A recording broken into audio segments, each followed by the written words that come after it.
Hello, Strength Matters. Welcome to another Whiteboard Wednesday. I'm Scott Olson and this is Phil McDougall. And today we're going to talk about rotation. And Phil, we have this lovely stick figure on the board. Why don't you start us through this process? So this is a skeleton. Through the body, there are what we call three rocks of human movement. So that means in any and all human movements, most of the rotation should be coming from only 3 points, and those are ankles, hips, and thoracic spine. In my experience as a therapist, everybody who has come in with neck pain has a lack of rotation available there. Everybody who comes in with lower back pain has an issue in one of those or both of those areas. Everybody who comes in with knee pain has an issue there or there. So there should be mobility, and these areas should be stabilized. Now we have this framework for what should be moving well, what should be stable, and then of course when we have limitations, where it starts to affect our movement pattern. So let's just zoom out for a moment and say, well, how do we even use rotation? And before we talk about specific movements or motions, it's important to understand that despite the stick figure and despite a lot of years of applying rules of physics to the human body, concepts of lever and hinge, the body is a really dynamic system that's based on these diagonal and cross pattern fibers where muscle and tissue is constantly in a state of rotation or even anti-rotation, and we'll get into that in another video.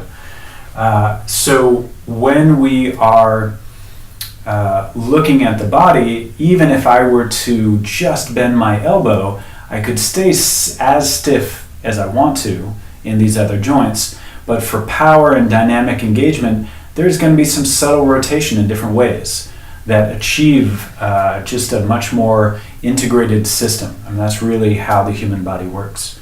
So when we think about the movement patterns, anything that involves a reach, which is happening dozens, sometimes hundreds of times a day, anytime we go for a walk, our gait cycle, ideally we're limber enough that what's really happening are these subtle rotations and unwindings that happen in the normal walking pattern. So rotation is going to show up in an appropriate pull as we're pulling into our body, and it's absolutely going to show up in any type of throw, from a baseball to a knife to just tossing someone whatever's in your hand as a playful gesture. We have it show up in the punch. So this is just another concept. We have this dynamic world of boxing and kickboxing and drills that are really helpful for the body. Punching is a great one. Punching should be a really dynamic rotation for the expression of power to line up and get emitted through that fist. So what Phil started us off with is, if we have limitation or too much stiffness in the thoracic or the hip or further down, it's going to manifest and create a sloppiness or a stiffness that is not helping us, even if we're doing a punch or we're doing a grab or a catch. So Phil, what do you think the next step is, just applying our knowledge of rotation for the everyday athlete? So this is one of what we've classed as one of the 7 human movement patterns. Rotation goes hand in hand with one of the 10 components, mobility, and also stability.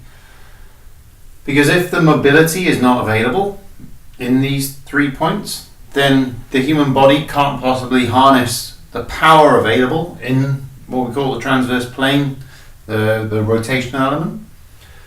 So how do we train it? Well, it's worth knowing to start with that people who injure themselves doing things like throwing, punching, or any fast movement, they're injuring themselves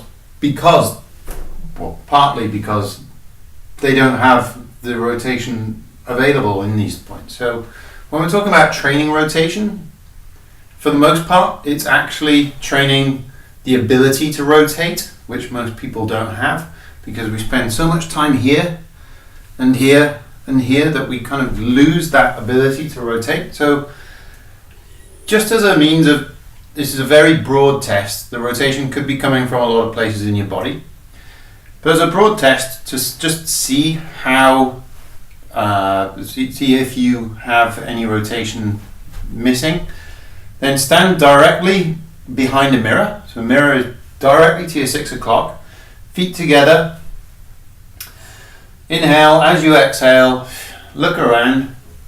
If you can have your head square on to the mirror that's directly behind you, then you're pretty okay with rotation.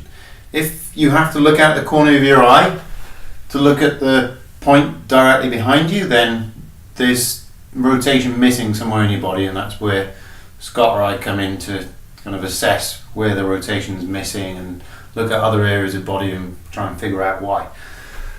Back to the original question, how do we train it? We train mobility. So this is it in a nutshell, stick figure and all. And just to put this thought out there, so many of us go from house to car to work at home. Even if we're going to the gym for workouts, we need to play more in the realm of rotation.